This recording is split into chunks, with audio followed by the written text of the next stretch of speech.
हारे पिया बा मिलल बा खेलारी रे सुबह शाम रोज पियता बेतारी रे। हाके तनो डाटी रहत फूल बा केतनो डाटी रहत फूल बा। हा ढोढ़िया के कहे स्विमिंग पूल बा ढोढ़िया के कहे स्विमिंग पूल बा। खाला से हुआ त कहेला कि गुल बा खाला से हुआ त कहेला कि गुल बा।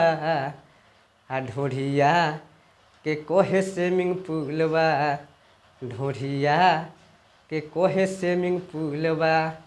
तो गाइस ये मेरा गाना खुद का लिखा हुआ है और कमेंट में आप लोग ज़रूर बताएं कि मेरा लिखा हुआ गाना ये कैसा है और मेरा जो आवाज़ है ये कैसा है। कमेंट करके ज़रूर बताइएगा दोस्तों।